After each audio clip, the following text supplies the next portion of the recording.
All right, I'm just gonna kind of wait until anybody comes through. This is my first ever stream. We'll see. We'll wait a few minutes. I see one. Feel free to send any questions you want in the chat. And I'm going to give it like a few minutes to see if anyone else comes through, and then we can just start talking.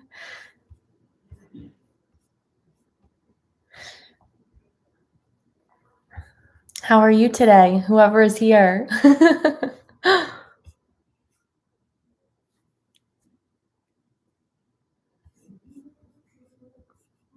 All right. We still got one.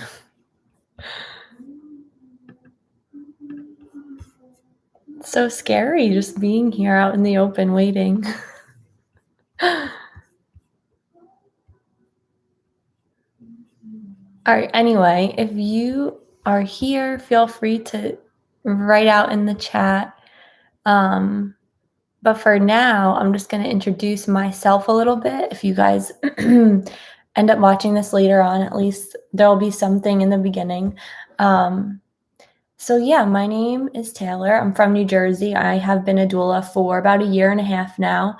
And I love to share what I learned as a doula because I've looked to a lot of women around me who are doulas for support in my first few months especially. So I like to definitely give back and be able to answer any questions that you guys have.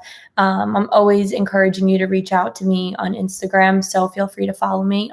That's in my video descriptions. It might end up in this description too. But always feel free to reach out if you have any questions in the future. But for now, I'm just going to kind of go off of a few questions that I get on a regular basis to kind of like cover some of these main categories. And these were some of my questions too, first starting out. So I think that they're super common. And the first one was, what inspired me to become a doula and how I got started. And for me, I mean, I have been a doula, like in this doula mindset longer than I've been a doula. So I basically started working with children when I was really young. I was 15, so like 10 years ago. I was working with newborns and 6-week-old babies in our daycare. And I kind of just like got into this mindset of being a mother like early on too, because I was the oldest of 4 kids. So, this role of mothering and of being there for support and taking care of babies and people have been it's been part of my life for so long. So, this has always been something I've been interested in. And once I learned about becoming a doula, my friend actually, like a new friend that I started working with, wanted me to become her doula. She just kind of like asked me randomly to be her doula when she got pregnant. And I didn't know what it was. So I looked into it. I immediately started my training because, of course, as soon as I learned about what a doula was, I was all into it. Oh, hi, babe. And kind of from there, I just started working with friends. Like I started really small. I got my training. I didn't even get certified yet. And I already had a few clients because they were friends of mine and I was doing a few volunteer births. And, that's kind of how I got started. And I think what has really helped me in getting started was connecting with other doulas in the area. And I always wish that I did that sooner. So flash forward 1.5 years, the one thing I can say I wish I did was definitely get into the community full on way earlier. And by that, I mean reaching out to other doulas that have been doing it much longer than I have. Because, you're in somebody else's territory. When you become a doula and you're just learning and you present yourself as a doula, but you haven't yet introduced yourself to the other doulas, it's super intimidating for other people that live in your area because one, it's respectful to reach out to people that have been doing it before you, and you want to show them that you're not coming in and trying to take over. You're coming in and trying to connect, because really, I think that's what all doulas really want. But there's just this, there's competition, they see us as competition coming in, us new doulas who don't introduce ourselves. So it's good to get involved in your community and reach out to the doulas that have been doing it longer and introduce yourself and tell them that you want to, be there for them for support if they ever need to refer a client out or if they need any backup. Like, let them know that you're there to help them, and you'll find that you are much more you're better received in the community. And I can talk from experience with that one. So you definitely want to make sure you introduce yourself. And I kind of answered the next question that I had. What did I wish I knew before becoming a doula? I wish I knew how to get into this community. I kind of just stepped in thinking that I would get clients. And, you go into like starting a business and kind of like, you go in hopeful, you go in thinking that people will just come to you once they know what you offer. And that's not the case. So I wish that I pushed even harder in the beginning of my doula career to get clients sooner and to connect with people in the community sooner than, hoping that they would just come to me, because that's not really how anything works. So that is something I wish I knew much earlier on.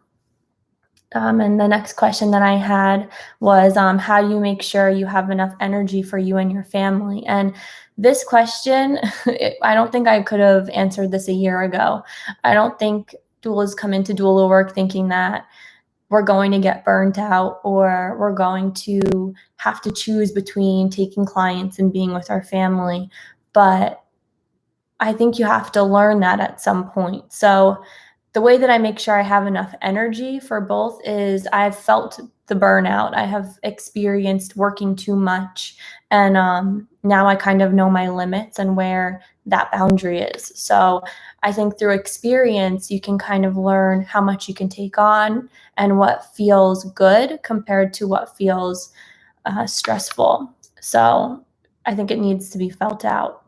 And if there's any tip that I have for you, if you are a new doula, the main tip that I have for you is to just keep continuing your education, because we will never stop learning. This birth world is always changing, and you'll feel even more confident going into births and going into postpartum clients' homes when you have done your research and when you know what happens to the body in labor and you know how it can affect somebody, or how those hormones play a role in postpartum healing, or what happens when a newborn is 3 weeks old? What does that third week look like? When you can cover all of those bases and you kind of know the ins and outs of what you're walking into, you'll go in feeling much more confident. So always continue your education. Take on every new client as, a new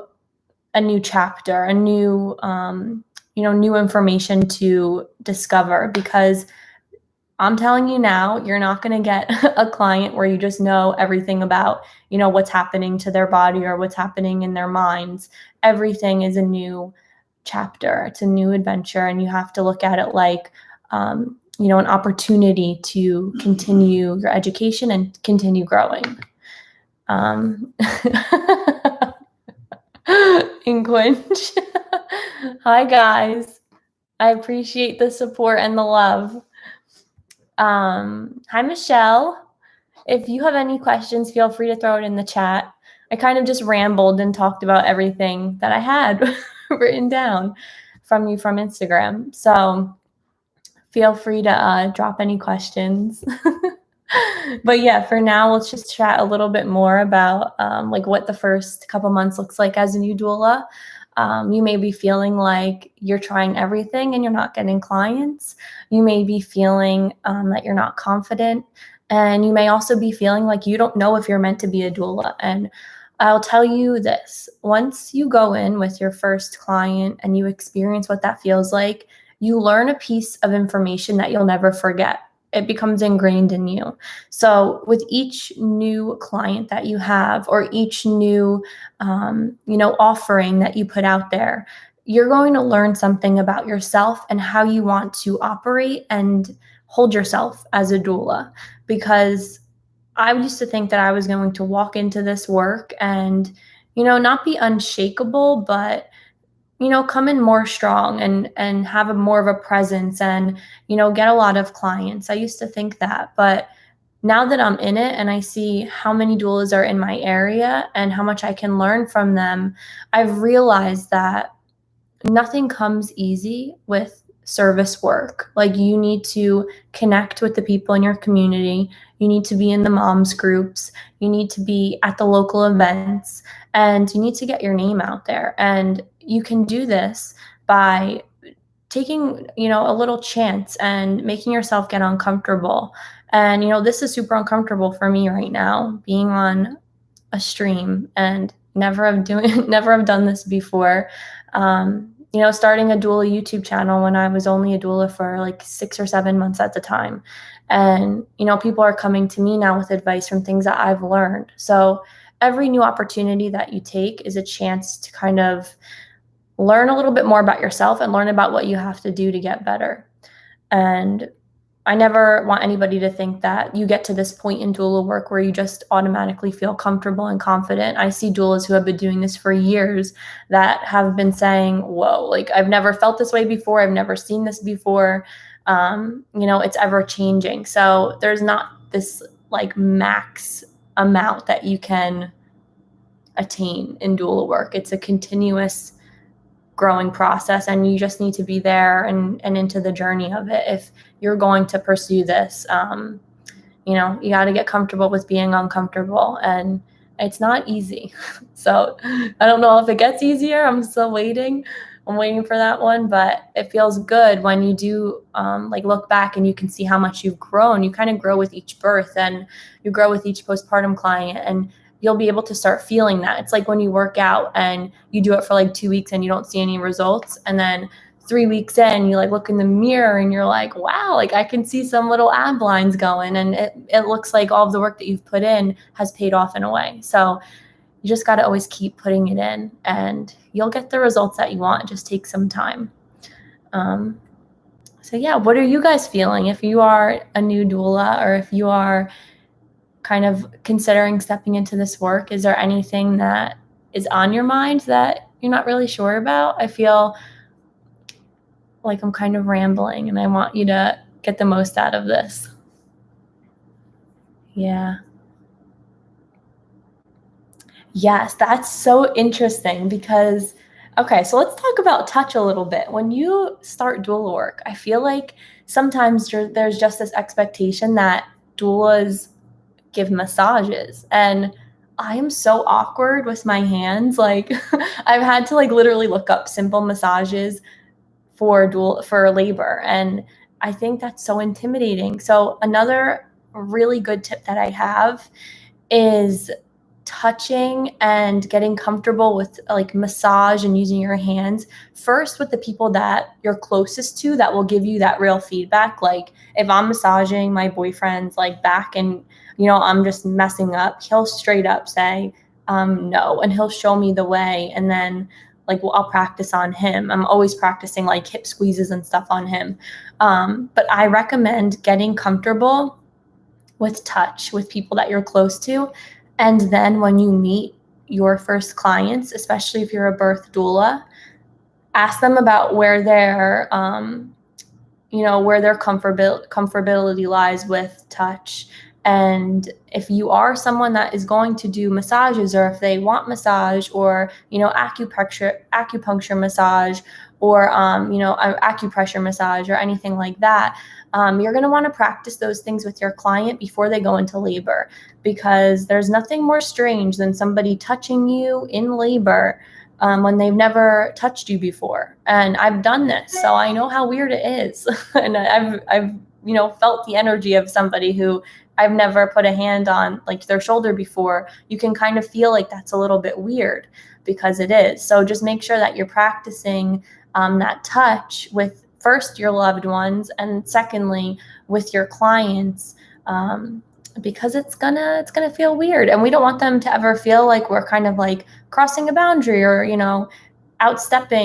overstepping where we should. And we want their partner to be comfortable with touch as well, so like everyone's kind of on the same page, and there's no like awkward moments, because there are some awkward moments, of course, in birth, but definitely going over touch with your clients before they go into labor is so helpful and cuts that awkwardness, because that kind of inhibits labor too. So we definitely want to keep the birthing person and his partner feeling really supported and not weird from touch. But yeah, I think comfort measures as a birth doula, I think that's like a really it's kind of like a weird learning process, because in training, we always learn these different comfort measures. And then I feel like I kind of stepped out of training and I learned a new array of comfort measures and about undisturbed birth, about all of these other things. So don't think that your comfort measure learning just stops with your training. There is so many others out there, and you'll learn what kind of works for your clients when you learn about their personality and like what they prefer. But also you'll know as a doula, a little bit more about how labor works and what comfort measures are best as you go. Because I think some people don't really know, like in labor, what comfort measures to lean on. And I didn't either. And now I kind of understand like the different stages of labor, what that looks like in real time and not just reading about it. And now I can kind of tell like what my client might love or might not like based on how they're kind of reacting in their birth process. I really appreciate this stream. What is your favorite aspect?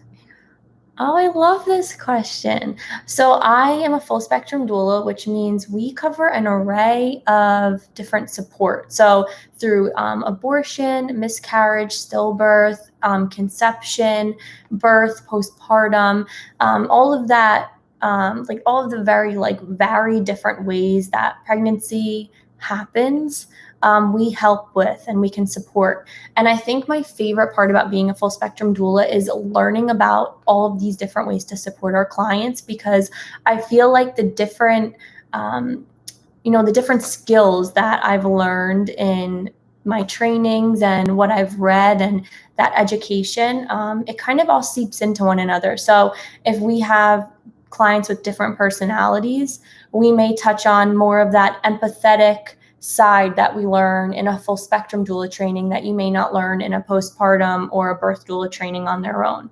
So I think that, having that skill is super important, because we all know that birth can go any which way.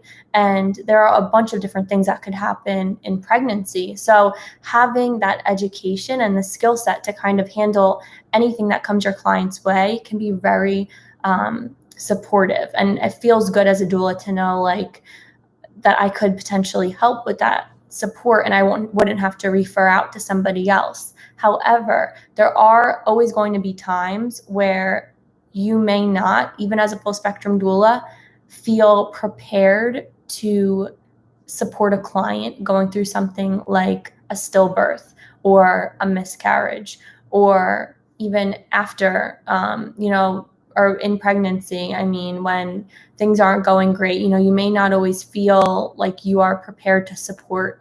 And that's when it's really good for doulas to lean on other doulas who have different skill sets. Because if I'm not feeling like I could mentally support somebody who's going through a hard time, I can bring in a friend and suggest that somebody else can help her go through what she's going through, or at least as an additional support.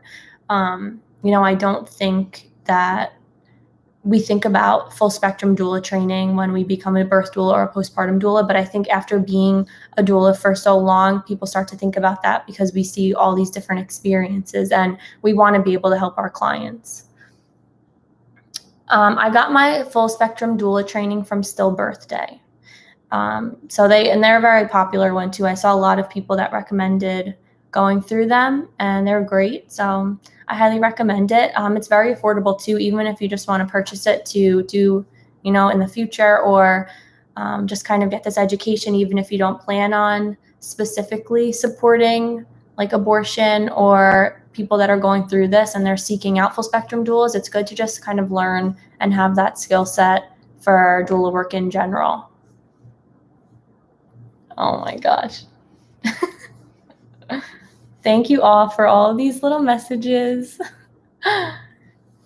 So we can talk a little bit about like what a client, like a first client looks like and how you could potentially move through that in a really smooth way. I don't know if any of you if you are doulas or if you haven't had a first client yet, or if you have, but getting a first client can feel pretty awkward. I think that when you first start out as a doula, you're thinking that you need to do all of these things and you have to like spew information 24/7 or, text them every single day. And honestly, I don't feel that it needs to be that frequent, like being a doula and like being in a client's home real time. It's a lot different than what we think we're going to need to do while we're in training or afterwards. And I remember going to my first client's house and just feeling so awkward because she wasn't asking me questions and I didn't really know what to suggest to her because nothing was coming up. She kind of just fell into motherhood really beautifully and kind of thrived in those first few weeks. And for me, I felt really like weird. I was like, am I supposed to be doing more? I was helping out around the house. I was helping her with laundry, with doing dishes, with getting her little meals. We were making like freezer meals and we had a nice little bond going, but I left that client wondering if I could have done more. And that kind of discouraged me from postpartum work for a little while, like daytime care. But what I've realized is that after that, it's not so much something that we have to do, it's our presence. And if we're holding that space for somebody after they have their baby, that is a gift in itself. If you are adding to the home and adding more love and support there, that is helpful. If you are taking their baby while they go to take a shower or take a nap, that's gold. So if you are going into a postpartum shift and you're feeling a little nervous about it, know that postpartum healing is a slow process. And you don't have to go in, with all these tips right off the gate. You can just kind of go into the situation and stay present with your client, and you'll know when to take out that information and when to kind of give them suggestions or resources.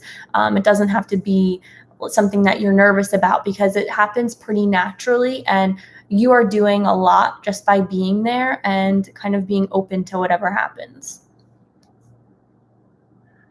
Oh, that's a good one. So how do I balance mothering my own child and working as a doula? So this is not easy at all. I've noticed that. So before we moved out into our own apartment, I was a doula for about 6 months living with my boyfriend's family. I was living with my family. We had support around us, and I was able to kind of do anything that I needed to do because we always had somebody in the house. And now that we're on our own, I've realized that my threshold is a lot smaller than I thought. I make sure that I am comfortable with the amount of clients that I take on. And the way that I've done that is I kind of like gauge how I feel with one client. And if I have one client, just say as a birth client where I'm not, hands-on with them very frequently, I know that I can take a couple birth clients on at once. And I live close enough to some family members where when I get called to a birth, I can either drop her off at a family member's house or she stays home with my boyfriend, or her father. But if I am taking on postpartum clients, I only take on 1 to 2 clients at a time. And the way that I have our schedule is I have her in preschool. Well, right now it's daycare. Soon it will be preschool for next September. And she is in preschool 3 days a week. And then she's with me those other days. And the way that, I make sure that in those 3 days that she's in school, I'm working. And those are like my work days as a postpartum doula. And I try to get any doula work done in those days that she's at school. Or I choose a day over the weekend where she goes to her grandmother's house or she's home with her dad. And then I can kind of do a postpartum shift that day. But everything that I do is kind of based off of her school schedule and when she's not home. So if she's home, then I try to be here. I'm never really not here when she is home. So I try to just, take advantage of those times where I'm not either working hands-on with postpartum clients and I'll keep her home from school. So like she's not in school all year round. She'll go for like a few months and then maybe if I don't have a client, she'll be home with me more. So I kind of piece it together as I need to go. And so far it's been really good. But I know that if people are mostly focusing on postpartum work, it probably is a little bit more intimidating because then you do have to find childcare for your children a few more days a week. Like if that's your only source of income, then you really want to take advantage of more days a week, basically. But because I'm a birth and postpartum doula, I kind of piece it together where I don't always need support. But if I do need it, then thankfully I have a good support system around me. So yeah, it's good. But at the end of the day, my schedule could look really good, but I may not be feeling like I have the energy. And I think that's really the most important part. I've noticed that I can only take on truly and be fully there for my daughter. I can only probably take on a few clients at a time before I realize that okay, I'm kind of feeling a little a little flustered where I shouldn't be. And so I try to keep my client base to 1 to 4 clients at a time, so I'm not too burnt out. But I think that it's different for everybody. I think that if you have the support and you can afford childcare, at least a couple days a week, I think that normally that eases our minds when we are on call for birth or if we're taking on a client. And I always talk about my schedules with my clients. So if I am on call for a birth or if I am working postpartum and, Lila, my daughter, is home more at that time and my partner is not available as much, I have to let them know that, I can only take on this many days right now because my daughter. And normally, because of the people that I work with and the clients that I choose, they are so understanding of my role as a mother, and they're super respectful of, having to be there for my family. So I think that too, it comes in choosing those clients that understand who you are, and then you can kind of easily find that balance because they won't be trying to overwork you and you won't be feeling like you're pulled between the two. So choose your clients and your support team very wisely.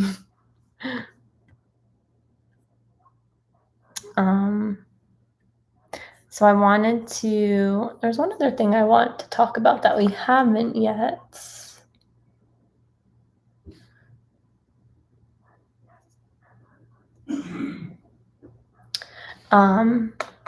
I think when you do look into doula work as a full-time career, it can be super intimidating. And I don't know if you guys are into this as your full-time job or if you're part-time. I don't know if you can drop that in the section. That sounds crazy, but awesome. It is crazy. It's crazy, but it feels good because once you get kind of into what you like about doula work, then you can really take on those jobs that feel really good. And then you won't feel either as anxious or as stressed out because you genuinely like what you do during the day. And I think that's why doulas either do this work for so long or they do it for a few months and then they stop because, if they're not in love with the work, it is hard to maintain. But yeah, if you're doing doula work part-time, it's good because you can typically make a good amount of money being a postpartum doula part-time. And I say this because you're educated and you know that the postpartum community understands how valuable a postpartum doula is if they're hiring one. So you just being there as a resource and having a lot of resources for your clients is super helpful. And I know a lot of doulas that are only postpartum doulas that find it very easy to schedule. And then I know a lot of doulas that are only birth doulas. So if you're somebody who doesn't really have on-call support, then you can lean more towards postpartum. And if you're somebody that doesn't really want to put your child in childcare 3 to 5 days a week, or even 2 to 5 days a week, then you can lean more towards birth. And then you need some of that on-call support. But that's kind of where on-call babysitters come in and, people that you can lean on that are, other doulas in the area with children. You can kind of go back and forth with babysitting each other's kids if one of you guys gets called in. So that's another reason why connecting with other doulas in your community is so great because you can definitely find those people that are also looking for either backup help or babysitter help, and then you can kind of help each other out. Is it possible to be a birth doula and have a different career at the same time? I think, honestly, I did it, and I think because my other job so it wasn't a career, it was just a job, but I had a part-time job as and then I was a birth doula too.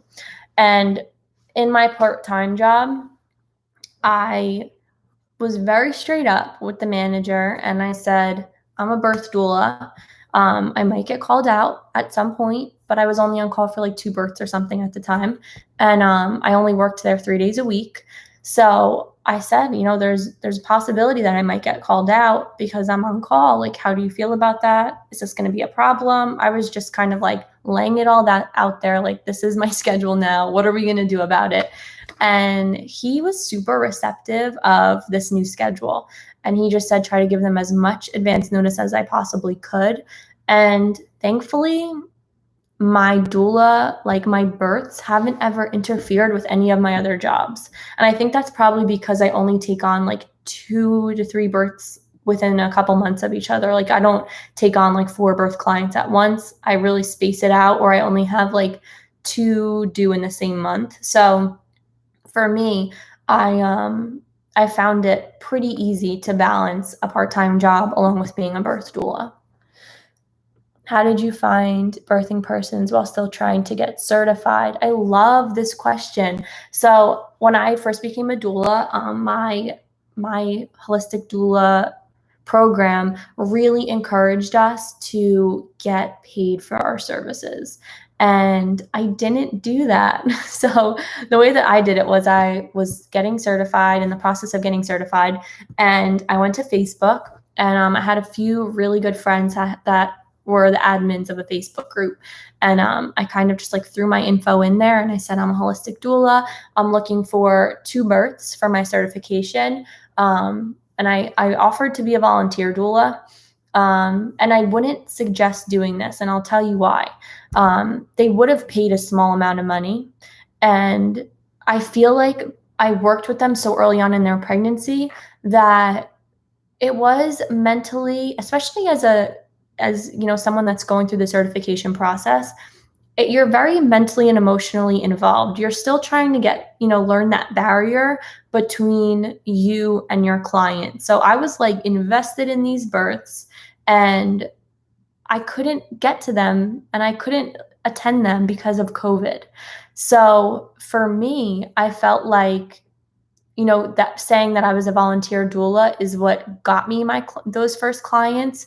But I do wish that I would have done like a sliding scale cost, because I was skilled. I did have, all of the education that I acquired at training. So I think it's good to get on the Facebook groups and, kind of get your way around in your local community and kind of say that like you are a newer doula that's getting certified and you would love to work with some women at a sliding scale, or any birthing person at a sliding scale to help you gain some of that experience. Wow, 2, I need 6 before certification. Yeah. So the training, I think I got lucky that year because that training that I had taken, they were at like 10 or something crazy the year before. And then they put it to 2, and I had to just do some other work in order to get certified. And I know that like a lot of them have, they have a lot of birth doula requirements. So it can be hard. I can see how that could be hard, but that's why I say don't do it for free. And the reason that I say that is because, it's always good to serve a client if like they really need you and they can't pay, like, and you want to do it for free once you have like learned about how doula work affects you and stuff. I think that's fine. But in the beginning, like I was taking on so much of my clients' emotions, like, and I had pretty good boundaries back then, but I just didn't know how to I didn't know my role, and I needed to learn my role. So no matter as much as I read and I learned about being a doula, I really had to feel that. So yeah, that's why I say don't do it for free. But I would say Facebook is a really good place to check out. And another thing is to reach out to those doulas in your community. And I would recommend that you reach out to the doulas in your community and offer to be backup for them. So just say you end up meeting a doula in your area and she is going away on vacation for 3 weeks, but she's on call. If you can be backup for her during that time, of course you'd meet the client and everything beforehand, before the birth. But then you can kind of have an agreement where she'll count as one of your certificate births. So sometimes that works too, like going in as a backup. But yeah, Facebook is a great place. And then Doula Match. If you haven't made your Doula Match account, definitely make it. And you can write a little paragraph in there saying that you are in the middle of certifying and you're educated and excited to support and are looking for clients that you jive with. So I think that it's a really good idea to like get on social media still and act like you are like really operating as a doula that is already certified, so you can kind of bring some of them in and you'll click with somebody, and in your case 6, you'll be able to do it for sure, but it's just about getting them in. So I would say market yourself like you're a real doula, market yourself like you're looking for clients like anybody else, and really get on social media, like get on Facebook and Instagram and tell everybody that you know, and then still go to those local events and kind of like put your cards out or word of mouth, connect with a lot of people in your area and still show everybody that you're there and you are looking for women or birthing persons to serve. And you'll get them. It just takes some time. And I think some certifications give you like 1 to 2 years for it too. So if it doesn't happen all at once, don't worry about it. And believe it or not, I'm certified through one organization, and because my good friend was she was going to be my first client, and this time last year she had her baby. Unfortunately, I couldn't attend her in the hospital because of COVID, and she was my certifying birth. So I didn't get my certifying birth. I had to reach out to the organization and say, oh my goodness, we're about to be at that year mark and I haven't had my certifying birth yet. So thankfully, weirdly actually, she let me have another year to gain my certification, and my friend got pregnant again and she's due in like a week. So I'm still waiting on that second certifying birth from the first training that I ever attended, because I wasn't prepared to find somebody else for a lower cost. Oh, that's amazing. You're welcome. Of course. I'm newly certified as a birth doula. I know a lot of pregnant women. How would you approach them or start to market yourself? Yeah, this is a good one. I understand that this is difficult to do. Yeah, I mean, this is the hard part. I would start to market yourself on Instagram. And one of the things that I've really noticed about the people in my life that are pregnant, I don't really offer services. I kind of, they know I'm a doula, and they kind of, probably sit on the idea of potentially, asking me or talking to me about it. But I don't really go out of my way to offer. I ask them other things about their pregnancy, and I ask them, let them know they can always come to me with questions. And I think that it's different depending on the personalities around you, because this is a very like intimate experience, and some people are kind of nervous to bring somebody else into that space if they know them. And just for myself, I understand that. I could imagine myself being pregnant again and knowing a doula. I may just really want a lot of information from them in the pregnancy and not necessarily work with them. But I've been a doula for my friends too. So I've experienced these both sides of one being so open and wanting me there. And, a couple other people kind of being like, well, I'll text you if I ever have any questions. And I'm totally cool with that, because obviously as a doula, we just want our clients and our friends and everybody who are, around us that's pregnant to just have a really empowering, relaxing, good pregnancy and birth experience. So I don't always kind of like push that on. I kind of go on Instagram and I just share information that I think would be really helpful to the people that follow me.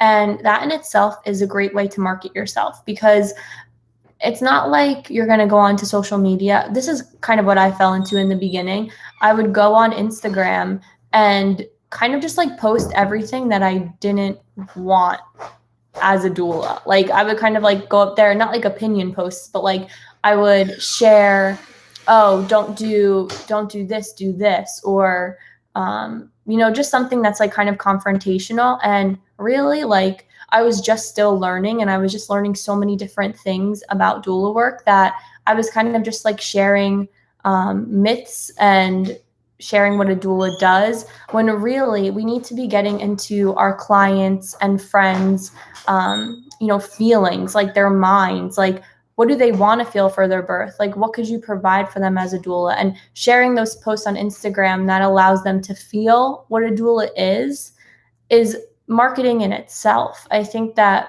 we always share, like I always share the educational stuff, but then I try to share like how important it is to be in your mind and in your body for birth, and practices, and these little things that our friends and people around us that are following us can actually feel.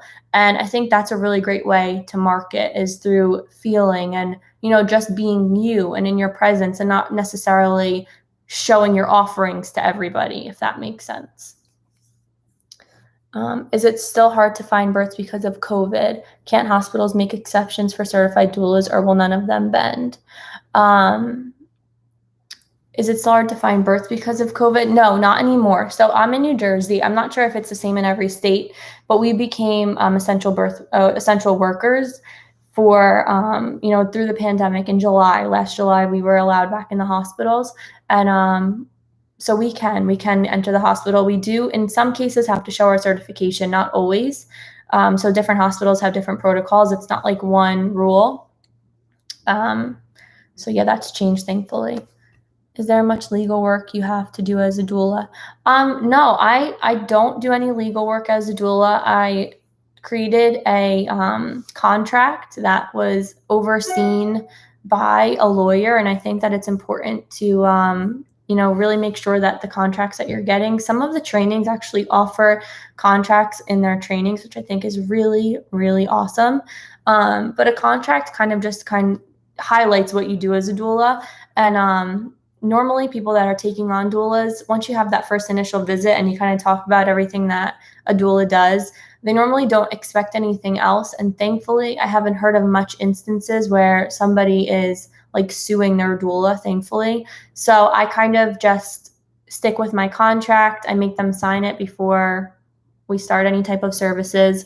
And, I'm always just really paying attention to my scope of practice, and, not focusing on anything medical, not giving them suggestions, just making sure that they know all of their options and that they're getting, information from their providers. But there's not much legal work that I actually do myself.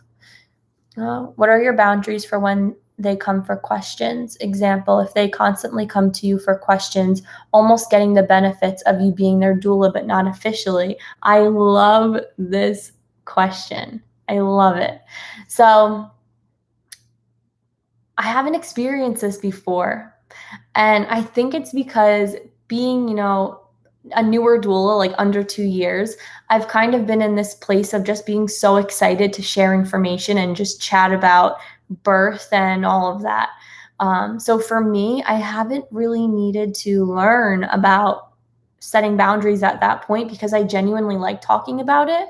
But yeah, I feel like if somebody was to kind of overstep a little bit and get more information out, that's not just like everyday information, like, can you come over and do comfort measures with me, or something like that, I would probably just let them know that, like, this is something that I take on with my clients. Like, would you like to book a prenatal visit, and kind of like word it that way, so you're able to welcome the regular, like, small questions that you have time to just kind of text out. But if you're really spending your time, you could always say, would you like to book a prenatal visit for that? Because I cover yada, yada, yada in my visits with my clients. And I think that's kind of a good way to kind of avoid feeling like you're working when you're really not supposed to be.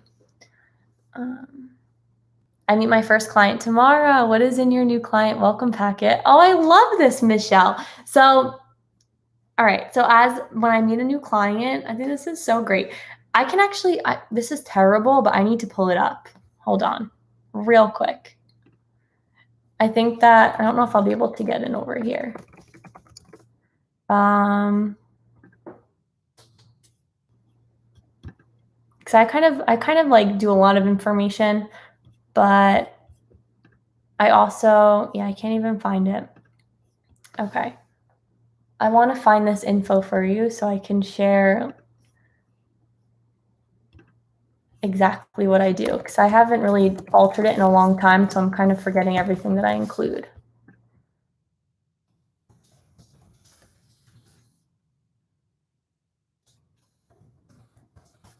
All right, it's coming up. It's coming up.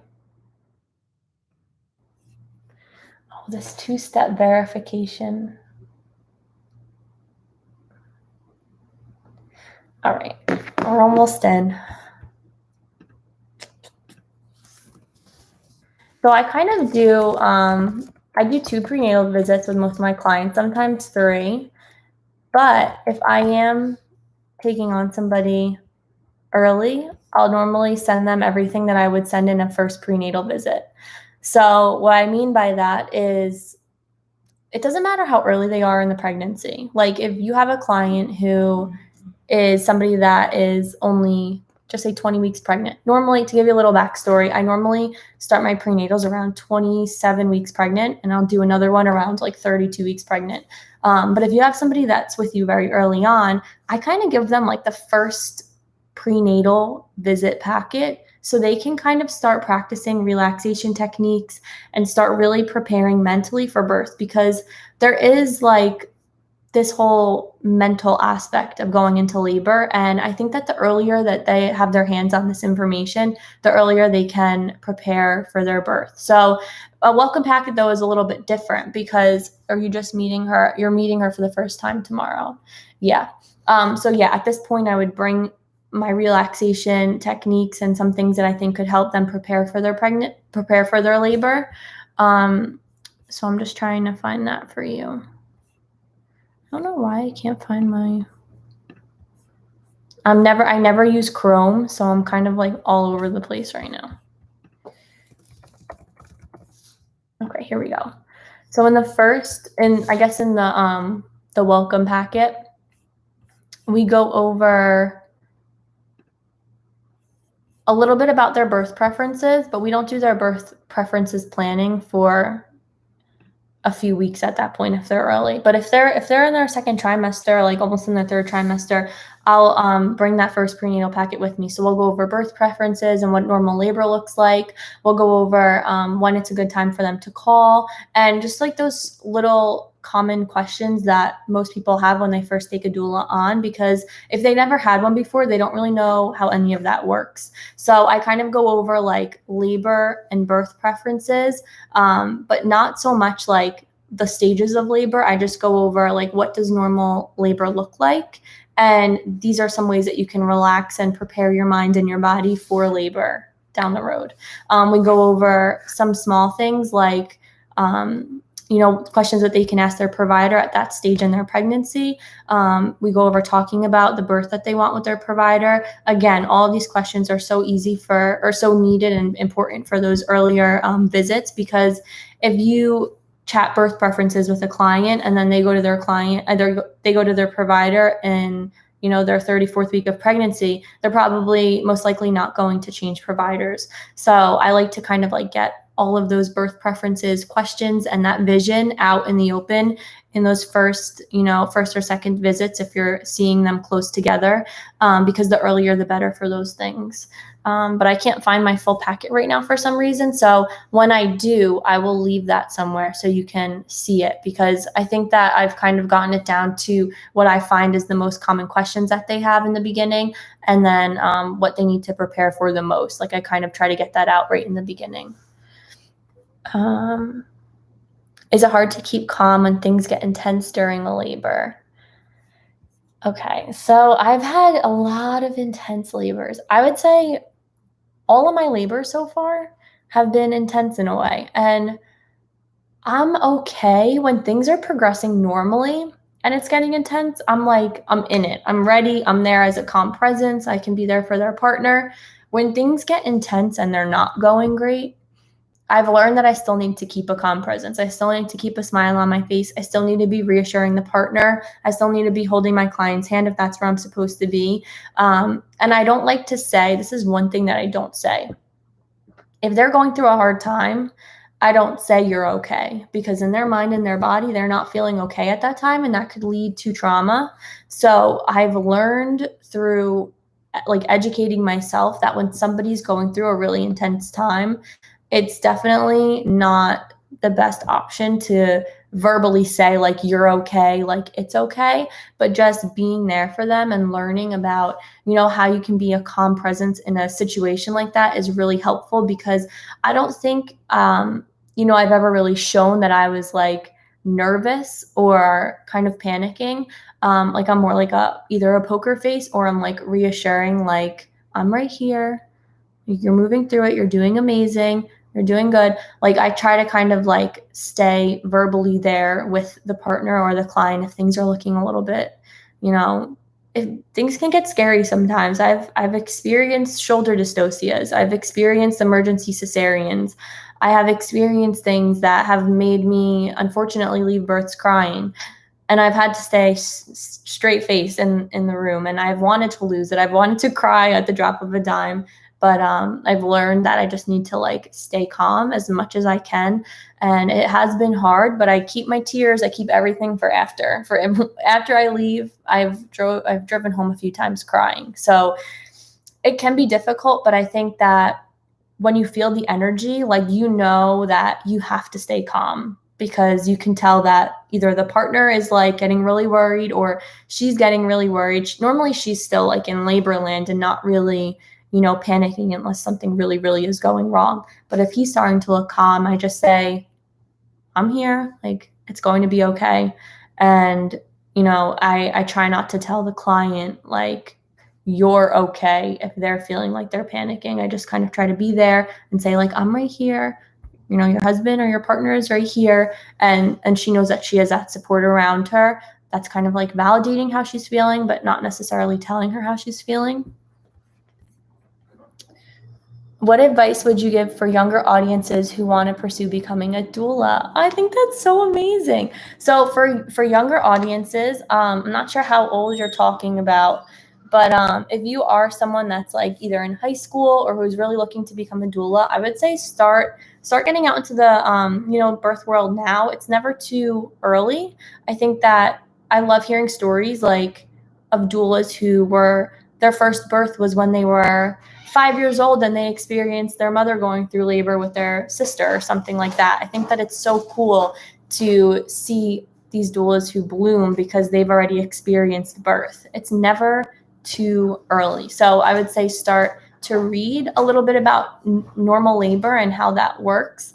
And then, of course, to connect. I think for me, if I had a younger doula in the area that wanted to sit down and talk with me, I would love to do that. So definitely still kind of like reach out and kind of search for other doulas in your area and just say like, hey, do you want to grab like virtual coffee and kind of just do a FaceTime like we are right now? Because I think that the more that you learn about birth, it will just fuel this passion. And as you learn, you'll start to gain experience a lot earlier at a younger age than if you were to like put it off for 5 or 6, 7, 8 years and start later on. You'd be behind 8 years because you've known you wanted to do it. So I would say just start reading and start connecting with people in your area. It's never too early. I want to become a doula, but unsure if it will be a profession that will support me financially in the long run. I'm not completely sure if some businesses, organizations provide benefits, retirement. This is a great question. So valid. I think that there are some agencies, right, that operate on a bigger scale. And for me, I haven't come across them yet. So I think that sometimes it's really just about like doing the research of the agencies in your area or the bigger organizations. But for me, yeah, I'm a solo doula, and I don't have benefits. I don't have retirement. Those are all things that I have to do on my own. So learning about what could potentially help you if you were to go into doula work on your own is super helpful, because then you'll kind of see where you're at. Because I don't know of any agencies right now, at least, that provide benefits or retirement. But I think that, doing it, there are people that do it forever. Some people do it for like a short amount of time, and then they find a different area that they want to really niche down on. So by niche down, I mean, if I start this work as a birth and postpartum doula, and then I find that I really love breastfeeding, or I love something like that. Sometimes people become lactation consultants, and then they move more into the lactation world, where they can work at a facility where they can get benefits.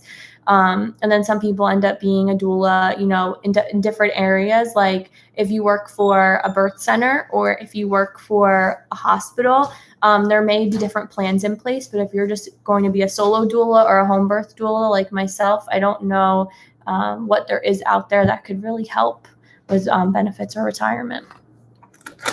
Have you spoken about pricing?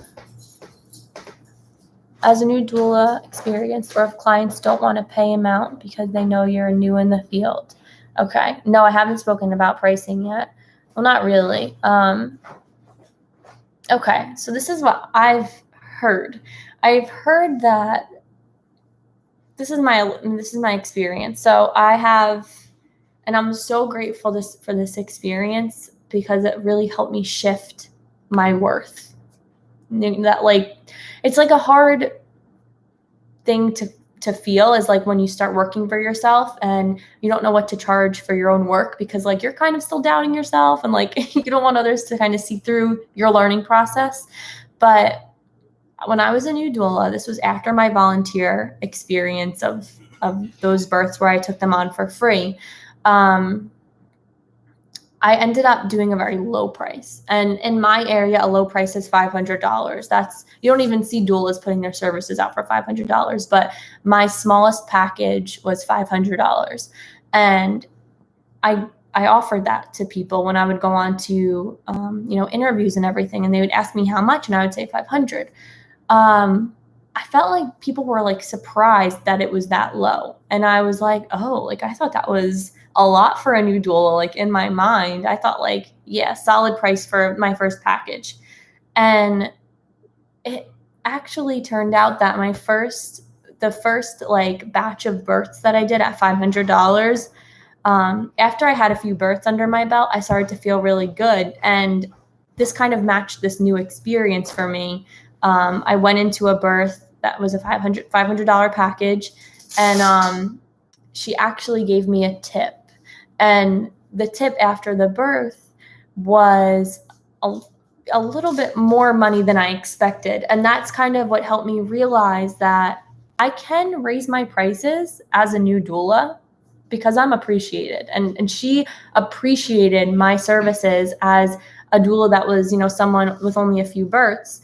And she tipped me because I feel like she kind of saw my price as $500. And then after the birth, she was like, whoa, like we had, 2 to 3 prenatal visits. We had a whole birth experience together, and I want to give her more because of that support. And that's kind of what opened my eyes. And I was like, thank you, like God, for showing me that I can kind of raise my prices and really earn what my worth is. And I don't think that if you're new or experienced, you should have your prices altered like that much based off of experience. I think that you should really do it by what you can live by, because if you're not pricing yourself at what you can live by, then you're not going to be a doula for a long time.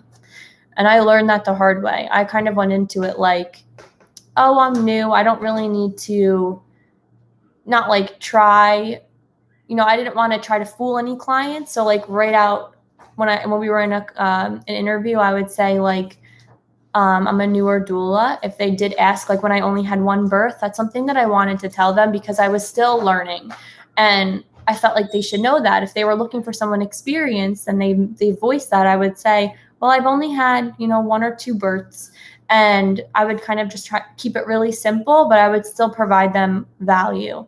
And once I kind of like learned that I should be charging more, my prices doubled. And I don't think that it should have taken a few births to do that. I think I should have went into my first experience or 2 and then brought up my price, a price that's livable and something that I can actually provide for my family on. I just want to make sure I answered all of those questions in there. I never had a client say, you're new, so I don't want to pay that much. That's never happened to me yet. They might have been thinking it, but they never said it. And also, if people can't afford to pay, I can tell when somebody either can't afford to pay or they're just trying to find the lowest price doula. And normally people will come out and say, I'm just looking for an affordable doula. For me, that's kind of like a sign. Like, I want to connect with my client and I want them to feel really comfortable with me. And if an affordable price is what brought us together, I don't know how I feel about that always. I like to really be appreciated, and I like to also feel like I have a genuine connection with my client. So I think that we should just go in kind of pricing where we feel we should, to support this new journey and to really give us ourselves a chance of creating a career. I think that we need to provide good services for good prices, because it's not really going to be sustainable if it's not done that way. How do you find or ask someone to be a part of their birth? I'm an aspiring doula and really want to be a present doula. Oh, that's so great. So how do you find or ask someone to be a part of their birth? I mentioned this earlier in this conversation. I never really asked to be someone's doula. I think my one friend who was pregnant right when I became a doula, she asked me, and then a friend sooner after that, I was like, I'll be your doula too, because we were all friends. And she was like, yeah, like, let's do it. So I never really went out of my way to ask. I just kind of share information if they need it, but I have never experienced that yet. And I think if it was someone like in my family who I knew wouldn't ask me because they felt like kind of weird about it or something, I would always put the offer out there. Like, I would love to support you if you guys are interested in having a doula, and just kind of keep it really short and sweet. And if they want one, they'll reach out. And if they don't, they won't. So you can kind of just like lay it out there if you are interested, and they'll be calling you if they do want a doula. I don't think they'd go to somebody else. I think they would definitely call you. But yeah, I haven't experienced it for myself yet. Do hospitals hire doulas or maybe birthing centers? I feel like being self-employed would take a while to build your clientele. This is so true. Yeah. I've went down a few of these routes. So hospitals hire, I know that hospitals work with doulas. So I have one doula friend who's been a doula for a really long time. She's so sweet. And she works at this one hospital, and she knows all the doctors, she knows all the midwives, and she's there all the time, and they refer her out, and they always like are having her in the hospital. They love having her there, but they didn't actually hire her. And birthing center, I love birthing centers. I really wanted to work at a birthing center as a doula probably about 6 months ago. And what their requirement was, at least in New Jersey, this is kind of how I feel they've been. They want you to already have experience with natural birth, because they're not really, they don't really have clients, I guess, a lot of the times that come in and receive the same pain medications that you would at the hospital. Like, they don't have anesthesiologists there or anything like that. So they really want doulas to come in who are strong support systems for people that come in wanting to have a natural labor. So one of the requirements for a local birth center was that I would need 10 natural births in order to start the interviewing process at that birth center. But it's definitely possible. It's just about getting kind of learning what the requirements are in your area and going from there.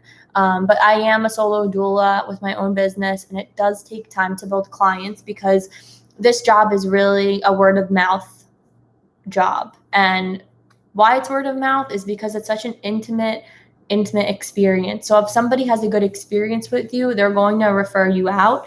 But it's just about getting those initial ones. And that's why I like getting into the community and, pediatricians, dentist office, childcare, all of those places where there's a lot of parents. It's really good to get your cards in, asked to do, now with COVID, it might be a little bit different, but you can ask to host a meet the doula night and have a couple doulas in your area go.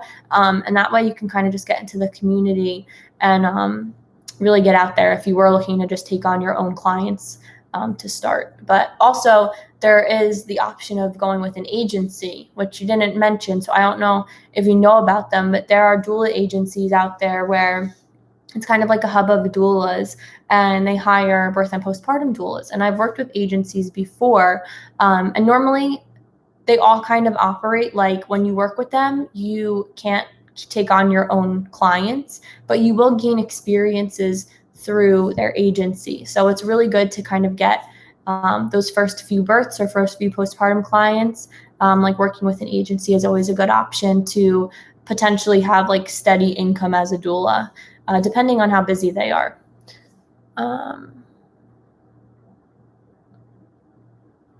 Oh, your comments are so sweet. How did you start your journey of becoming a solo doula? Did you ever think you would go through that route? No, I didn't ever think. When I became a doula, I kind of just went into it blindly. I had no idea what that would look like. So when I first became a doula, I hooked up with some local doulas. So I went through my training, and the next month, I think it was, I was already getting interviews from some doula agencies in my area. And I got hired right away. And I worked with this agency for a pretty long time, a little bit over a year, actually. I just stopped working with them a few months ago. And what actually kind of affected my work as a doula was COVID. So in COVID, we weren't able to go into the hospital, and we weren't taking on clients. So I was at this point in time where I wasn't getting any clients with my doula agency, and I still wanted to work as a doula. So I was like, maybe I can try to take on my own clients, kind of set up my own protocols with COVID. And then when we're allowed back in the hospital, I'll have more births and I'll kind of be able to get rolling on my own. So when COVID happened, I kind of made my own website, started my own LLC. Well, the LLC I started when I was in the agency. I made my own brand and stuff. But I really started to pursue that when COVID hit. I felt like it was time to figure out if I wanted to be a solo doula and really get into branding and learning a little bit about that. And that's something I think that is a passion in itself. You really have to have the passion to start your own business and go through with it, because it does really take time, a lot of time and patience to start getting clients on your own. But once it starts, it's something that just keeps rolling. So thankfully, there are ups and downs, but normally in the ups, it's a lot of stuff that's going on. So it can be really good if you are doing it on your own. They saw your passion and professionalism. That's very encouraging. Oh, that's so sweet. What would you say are some advantages and disadvantages of being a self-employed doula? So this is a really good question. These are things I think of every day, guys. So I'm really happy you're asking all of these. Some advantages, I'll start with the disadvantages first, because I think there's less disadvantages than there are advantages. Less disadvantages, more advantages of being a solo doula, because as a self-employed doula, I have total complete say in how I work and the services that I provide. If I want to stop working with a client, those are all my own say. I can make my packages change and look however they want, whenever I want. So as a disadvantage, I think that this is the hard part about working with an agency right when you become a doula.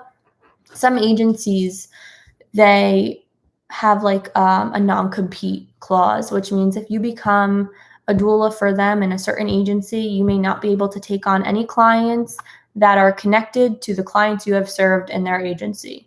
So that means if somebody refers you out, you may not be able to take a client from that referral if that client originally was through the agency you worked for.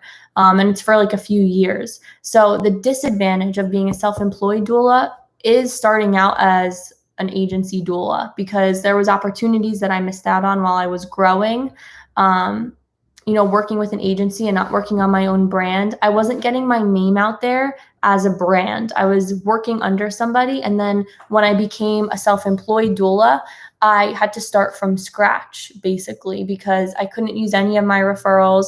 And I had to just kind of learn all on my own how to start my business and then also get clients as a solo doula.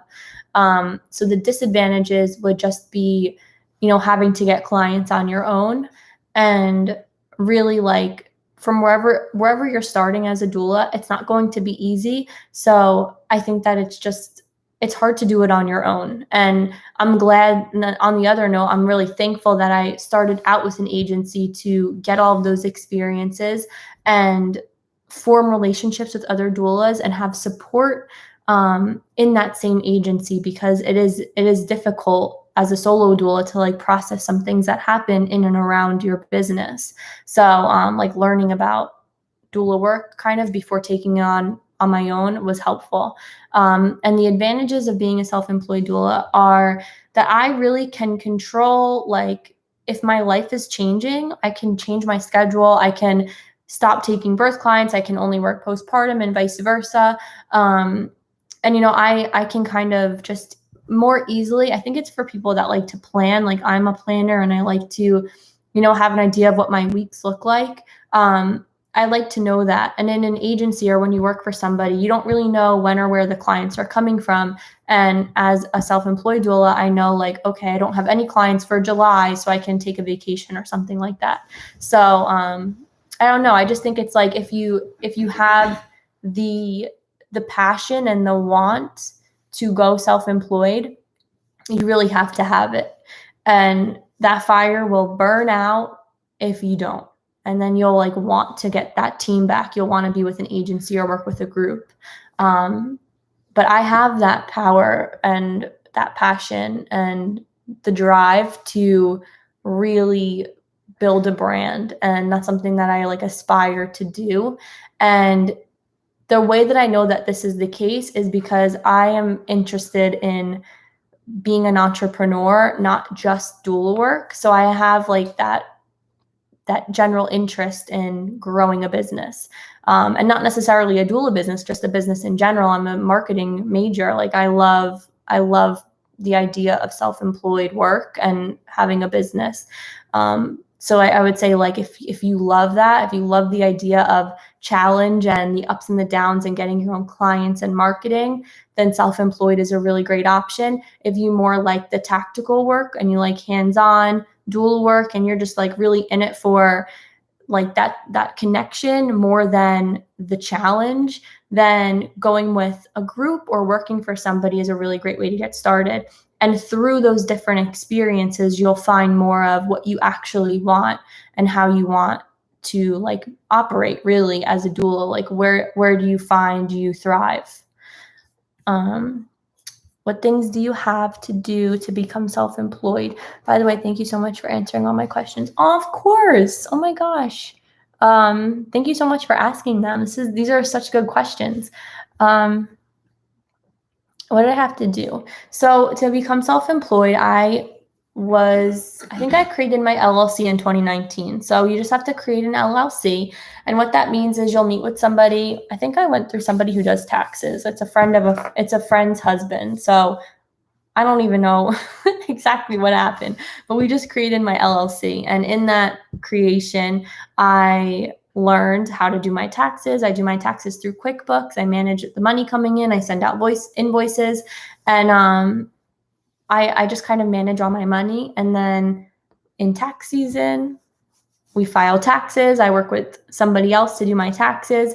And that's basically how you become self-employed. It's really just getting that LLC and then having either somebody else or yourself do the accounting for your own income. You just have to make sure you're tracking your income and your expenses.